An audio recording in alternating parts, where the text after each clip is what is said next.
Lanjutipun kemenika mauidhah hasanah yang akan disampaikan panjenenganipun Al Habib Jadid Al Haddad. Assalamualaikum masykurah.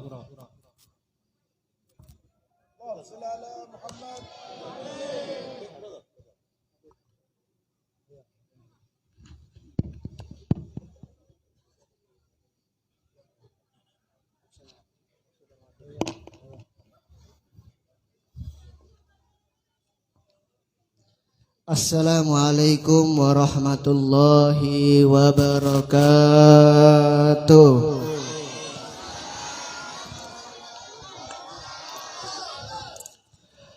Alhamdulillahirrahmani arsala bil huda wa dinil haqqil mustafahu ahmada walahun taqahu wa majjada wa lam yu'addim misla toha ahada. Allahumma salli wa sallim ala sayyidina Muhammad. Allahumma salli ala sayyidina Muhammad. Miftahi babi rahmatillah adada ma fi ilmillah salatan wa salaman daimaini bidawami mulkillah wa ala alihi wa sahbihi wa sallim. Subhanaka la ilma lana illa ma 'allamtana innaka antal alimul hakim. Rabbi shrah li sadri wa yassir li amri wahlul 'uqdatam min lisani yafqahu qawli. Amin amin ya rabbal alamin. Amma ba'd. Alhamdulillah, di malam yang mulia ini kita dikumpulkan sama Allah di dalam suatu perkumpulan yang mulia bersama orang-orang yang mulia, memuji nama Nabi yang mulia. Kita minta sama Allah, semoga kemuliaan ini tidak hanya kita dapatkan di tempat ini, di malam ini, tapi semoga kemuliaan ini kekal sampai berjumpa dengan Nabi yang mulia, Nabi Muhammad SAW. Salawat serta salam kita haturkan, kita panjatkan atas junjungan kita, Nabi Agung, Nabi besar, Nabi Muhammad sallallahu alaihi wasallam. Yang saya hormati para habaib, para alim, para ulama, para ustadz, nakhusu bidikri wabil khusus, yaitu khadimul majlis, yaitu Al-Habib Abdurrahman Barakbah. Juga yang saya hormati Al-Habib Isa bin Ahmad Al-Habsyi, Wal-Habib Taufik bin Syahab, dan juga Al-Habib Syarif bin Ahmad Al-Hasni, dan para alim, para ulama yang tidak bisa saya sebutkan satu persatu namanya tanpa mengurangi rasa hormat dan ta'zim al-fakir kepada antum semua, wabil khusus sahibul bait yaitu Bapak Abdurrahman. Dan hadirin hadirat rahimakumullah, majlis ta'lim wa majlis maulid wa ta'lim Riyadul Jannah yang saya hormati. Alhamdulillah, ini adalah suatu anugerah yang luar biasa yang telah kita terima di malam ini. Seharusnya ketika kita mendapatkan suatu kenikmatan yang luar biasa, lebih-lebih yaitu nikmat yang agung, yaitu kita mengingat nama Allah, mengingat nama baginda Nabi Muhammad sallallahu alaihi wasallam, dan juga di dalamnya kita mengambil bagian daripada warisan baginda Nabi Muhammad sallallahu alaihi wasallam. Ini adalah suatu keberuntungan yang luar biasa. Dikatakan oleh Al-Imam Syafi'i radhiyallahu anhu, yaitu adalah pimpinan mazhab Imam Syafi'i, yang sebagian besar daripada mayoritas warga Indonesia menganut mazhab Imam Syafi'i. Beliau pernah mengatakan, man lam yuhib ilman la khaira fih. Siapa orang yang enggak suka sama ilmu, siapa orang yang enggak suka sama ilmunya Nabi, maka la khaira fi, tidak ada kebaikan di dalamnya. Maka alhamdulillah kita bukan termasuk orang yang di dalam dirinya banyak keburukan. Tapi di malam ini kita berkumpul bersama dengan para habaib membaca Maulid Nabi Muhammad sallallahu alaihi wasallam. Tidak hanya membaca solawat, tapi kita mengambil bagian warisan baginda Nabi Muhammad. Kata Imam Syafi'i apa? Orang tersebut adalah orang yang baik. Sebaliknya, orang yang tidak mencukai daripada ilmu Nabi, la khaira fi, tidak ada kebaikan di dirinya. Alhamdulillah. Lebih-lebih kumpul sama habaib, ini adalah merupakan wasilah kita.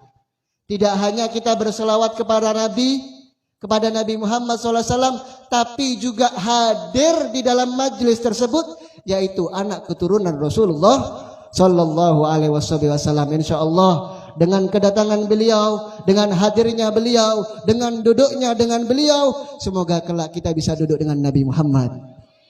Amin Allahumma amin ya Rabbal.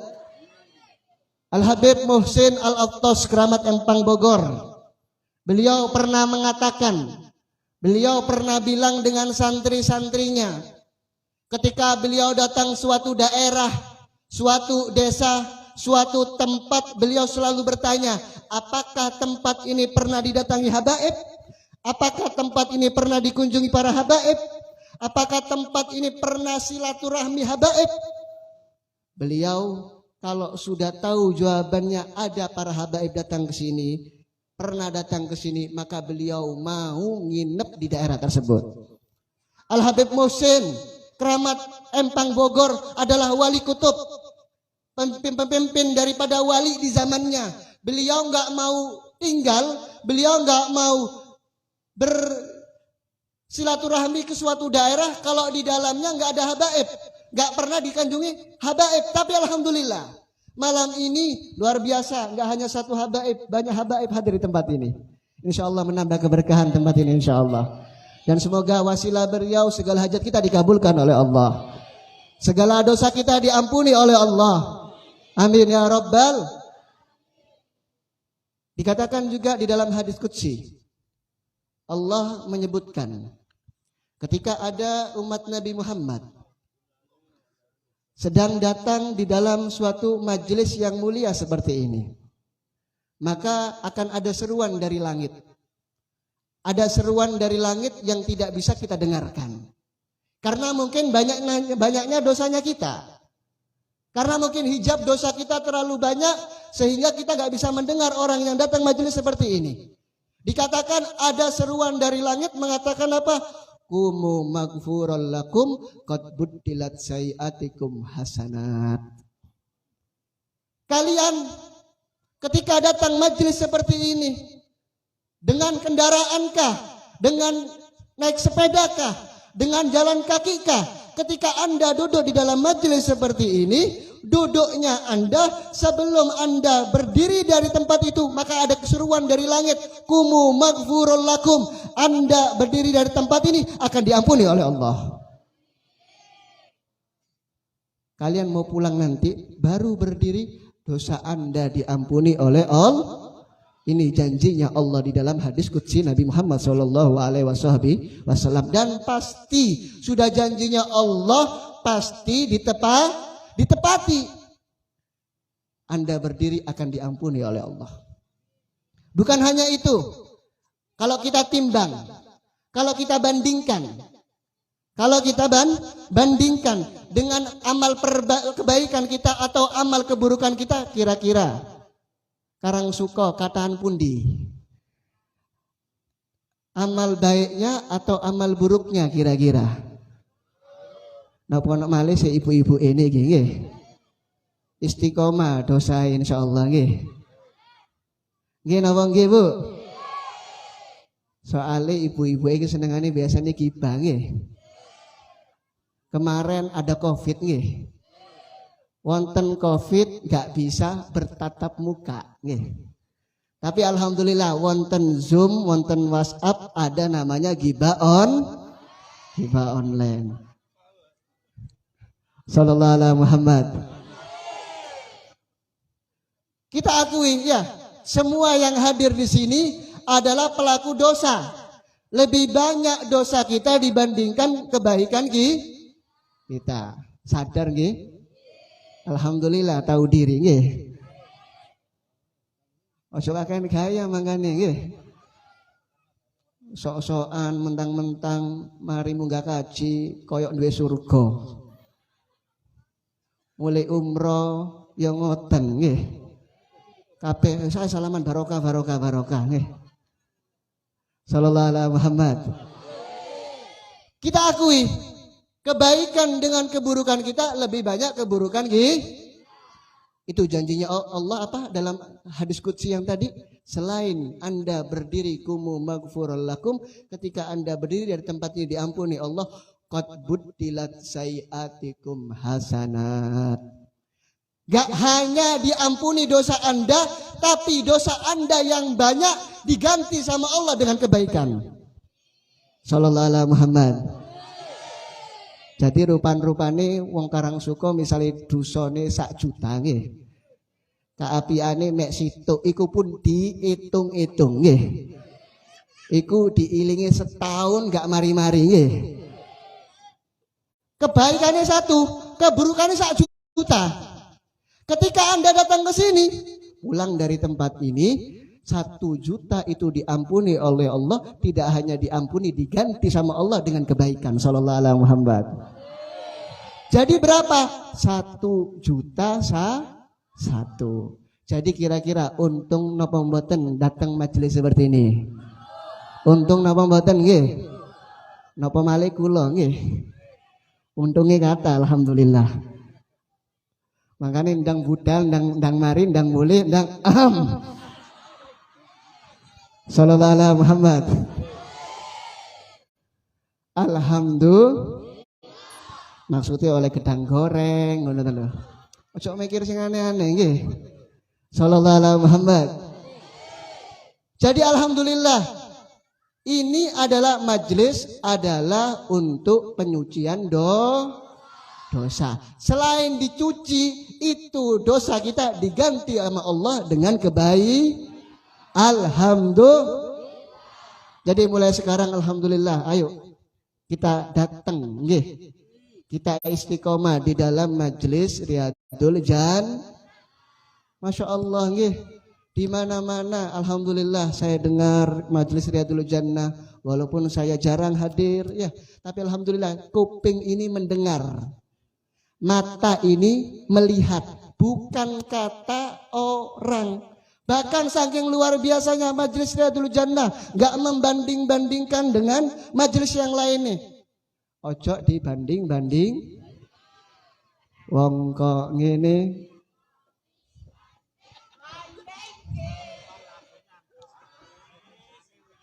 Sallallahu alaihi Muhammad. Ya apa iki?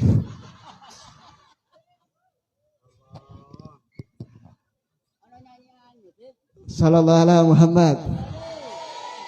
Maksudnya Beb niku Beb, majelis seperti ini jangan dibanding-bandingkan dengan majelis yang lainnya. Semuanya baik. Lebih-lebih Riyadul Jannah. Luar biasa. Hujan, panas, beledekan.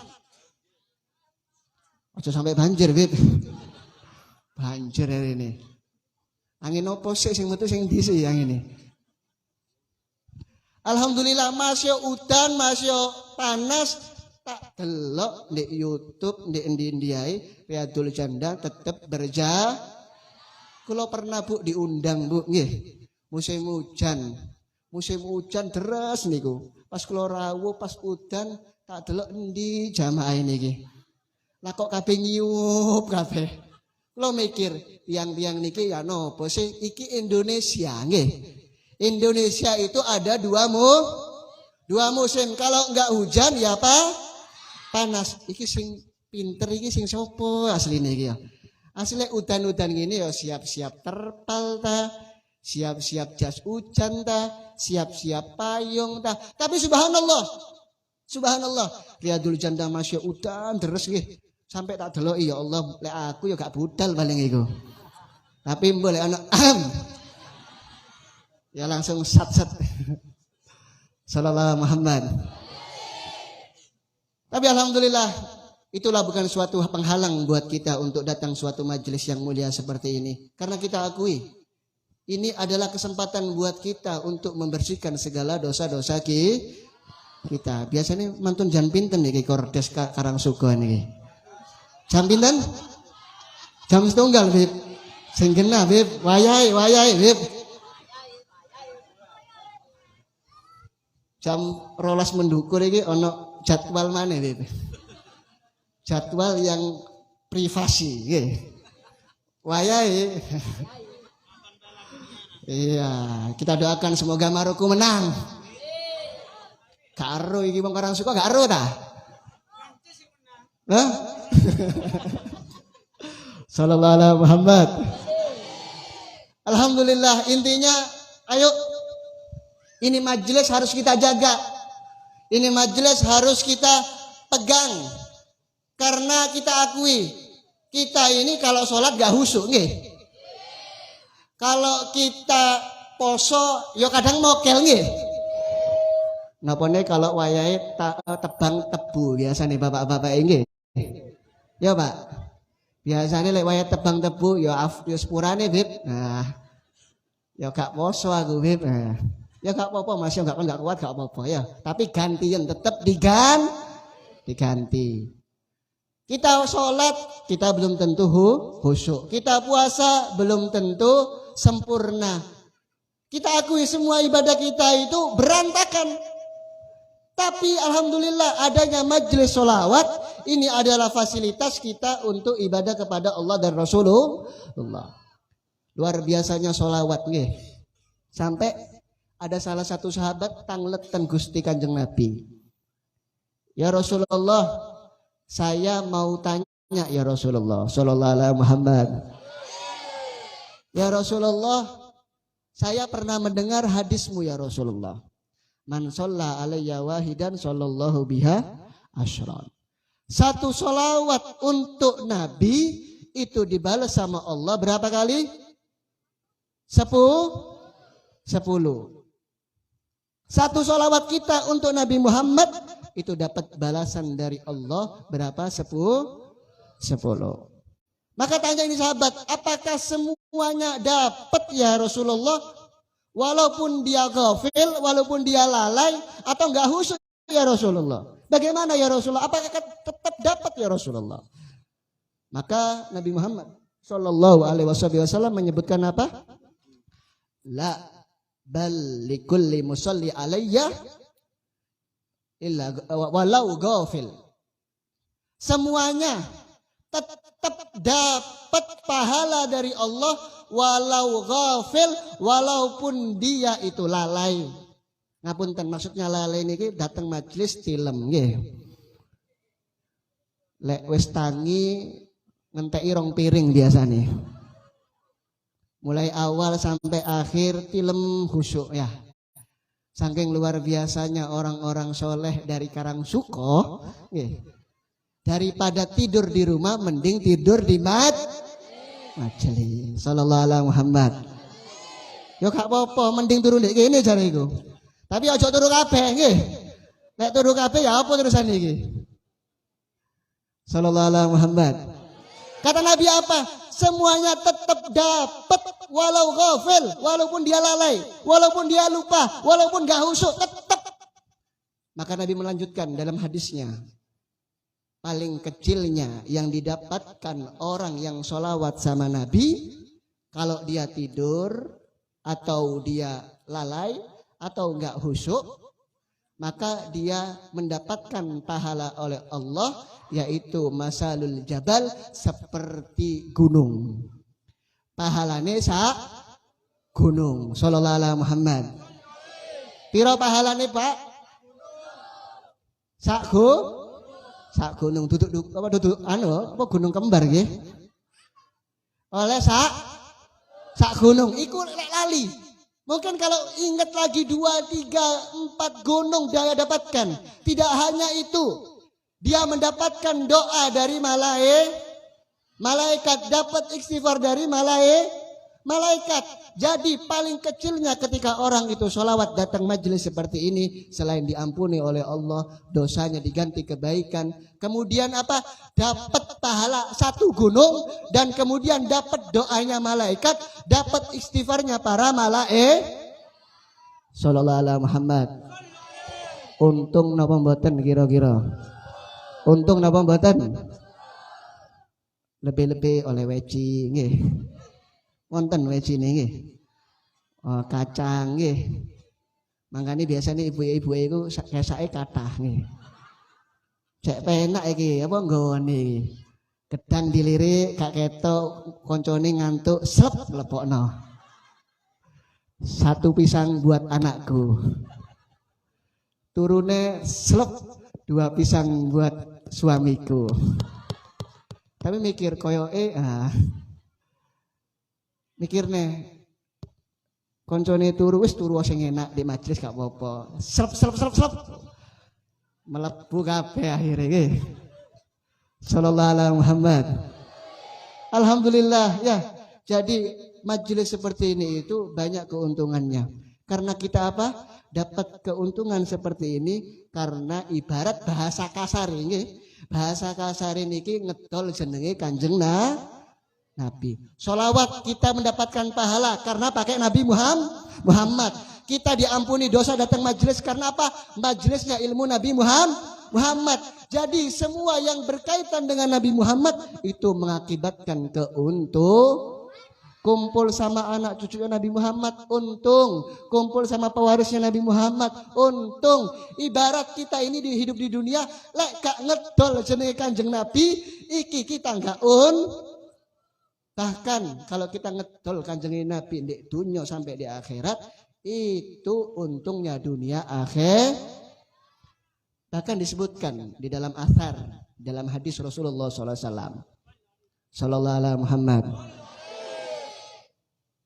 Jadi nanti disebutkan surga itu sebelum masuk ke dalam surga itu terdapat 120 saf. Ada 120 saf, 120 baris.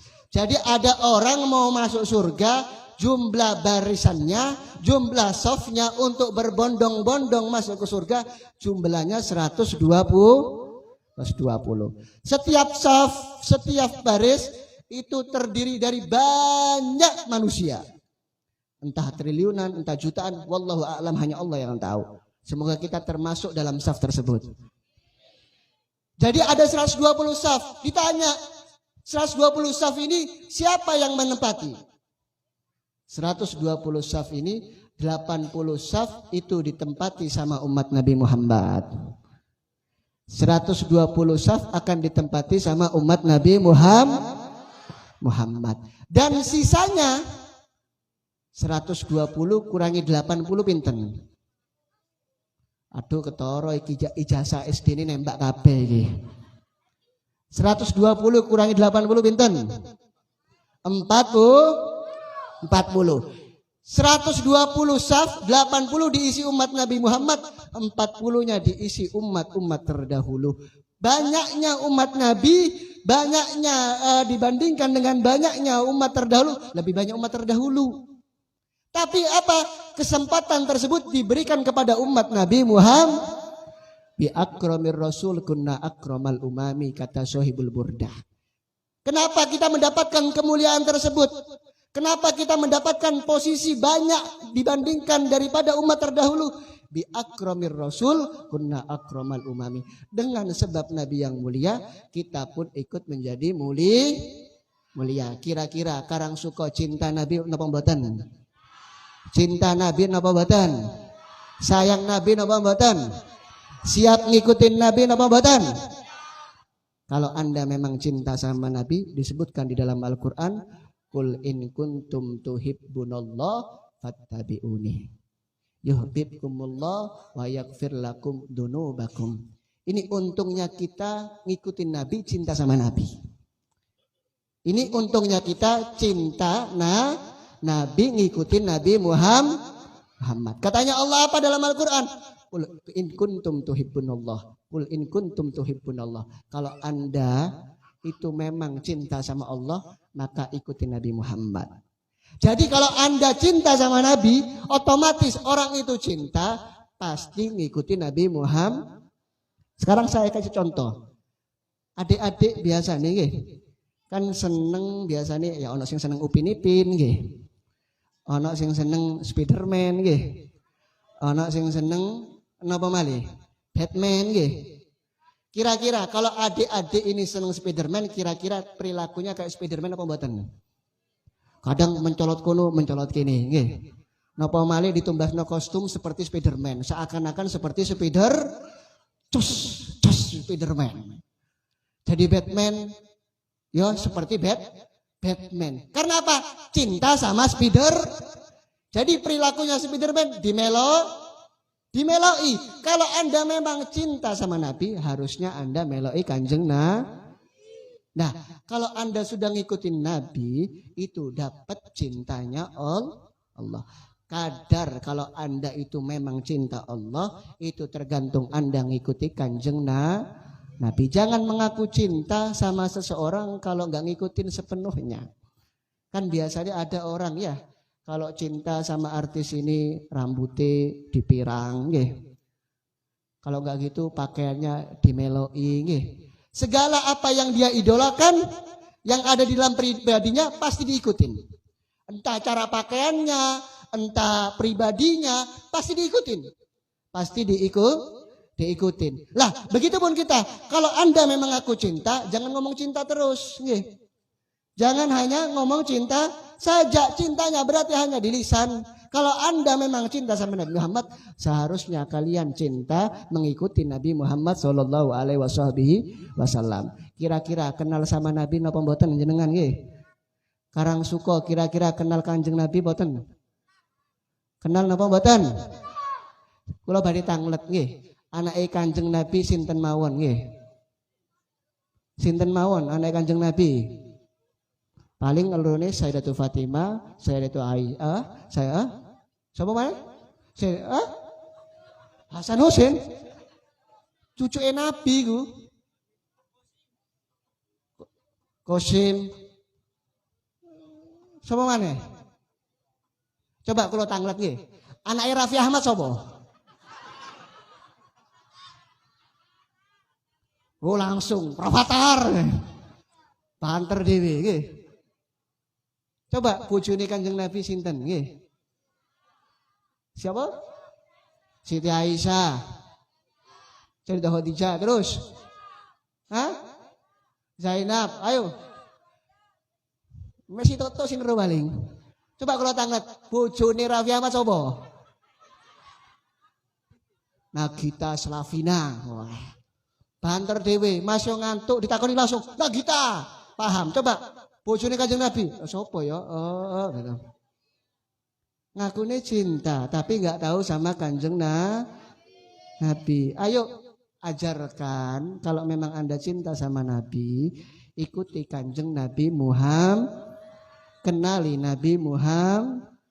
Ayo di dalam majelis yang mulia ini, jadi ayo kita ajarkan sama anak-anak kita, sama keluarga kita, khususnya tarbiyah baginda Nabi Muhammad sallallahu alaihi wasallam. Karena beruntung, sungguh beruntung ketika kalian mengikuti perilaku baginda Nabi Muhammad. Karena Nabi Muhammad adalah sebaik-baiknya makhluk dan sebaik-baiknya akhlak, sebaik-baiknya untuk dicontoh. Satu kisah sebelum saya tutup majelis ini, dikisahkan di zaman Nabi Musa alaihissalam. Nabi Musa punya musuh namanya siapa? Sopo jenenge? Fir'aun nggih. Musuhnya Nabi Musa niku musuhnya Nabi Musa dan Nabi Harun itu adalah Kita tahu Nabi Musa, Nabi Harun itu musuhnya Fir'aun. Ketika itu dalam suatu kisah kita tahu bahwa Nabi Musa itu dikejar sama mau dibunuh. Yang kita ketahui kisahnya setelah beliau dikejar sama Fir'aun dengan bala tentaranya, Nabi Musa bingung. Ketika dia berlari berada di ujung pantai. Nggih. Duduk pantai Balai Kambang nggih. Di pinggir pantai dia mikir Nabi Musa, saya kalau maju ini lautan. Saya kalau mundur ini adalah Fir'aun. Maju kena, mundur pun maju mati, mundur pun mati. Jadi mikir ini. Gimana ini? Akhirnya minta sama Allah. Ya Allah, kasih jalan ya Allah, kasih petunjuk ya Allah. Maka Allah memerintahkan Nabi Musa untuk memukulkan itu tongkat. Ketika itu langsung dipukulkan, nggak bisa terbelah. Nggak bisa terbelah. Yang kita ketahui mentung langsung terbelah, enggak. Mentung itu nggak terbelah. Tanya, ya gimana ini ya Allah? Kok nggak bisa terbelah? Loh ya nggak bisa seperti itu juga wahai Musa. Harus ada tawasul sama Kanjeng Nabi Muhammad. Akhirnya tawasul ke Kanjeng Nabi Muhammad, dipukulkan itu tongkat baru terbelah. Dari situ kita lihat kemuliaan Nabi Muhammad. Tapi bukan itu yang saya kisahkan. Bukan itu saya kisahkan. Lihat sekelas Nabi Musa saja tawasul sama Rasulullah. Lah kita ini umatnya. Kenapa nggak mau tawasul sama Rasulullah? Kenapa nggak mau salat sama Rasulullah? Kan pertanyaan besar. Singkat cerita, akhirnya Nabi Musa memukulkan itu tongkat.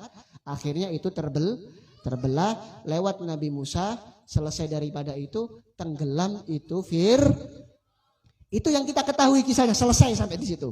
Nggih napa nggih? Di balik kisah tersebut ada lanjutannya. Di dalam tafsir Bagawi disebutkan, itu setelah menyeberangi lautan, kemudian Fir'aun ditenggelamkan sama Allah, ada satu tentara Fir'aun diselamatkan sama Allah. Nabi Musa tahu, ya Allah, protes sama Allah istilahnya. Ya Allah, komplain sama Allah. Orang ini, tentara ini, kok engkau selamatkan ya Allah? Padahal dia tidak beriman dengan engkau, tidak beriman dengan aku, tidak patuh denganmu. Bahkan dia mengakui Fir'aun sebagai Tuhannya. Kenapa engkau selamatkan ya Allah? Tidak engkau tenggelamkan seperti layaknya Fir'aun. Akhirnya, maka Allah mengatakan apa? Ya Musa, kamu nggak tahu di balik itu. Kamu nggak tahu rahasia di balik itu. Kenapa? Alasan saya menyelamatkan ini orang, saya tahu dia itu nggak beriman sama Allah, nggak beriman dengan engkau. Dia menentang engkau, bahkan ingin membunuh engkau. Tapi kenapa? Saya selamatkan ini orang. Wahai Musa, perlu Anda ketahui, orang ini saya selamatkan karena dia memakai peci seperti engkau. Sallallahu alaihi Muhammad. Lihat, orang tidak beriman dengan Nabi, tidak beriman dengan Allah, cuma ngikutin kopiahnya Nabi Musa, bisa menjadikan dia selamat dari murkanya Allah. Dari sini kita bisa ambil, bayangkan orang gak beriman bisa selamat karena ngikutin nabinya. Bagaimana kita? Bagaimana kita ini umatnya, kita cinta sama Nabi, lebih-lebih kita ngikutin Nabi Muhammad, maka mustahil kita gak diberikan selamat sama Allah.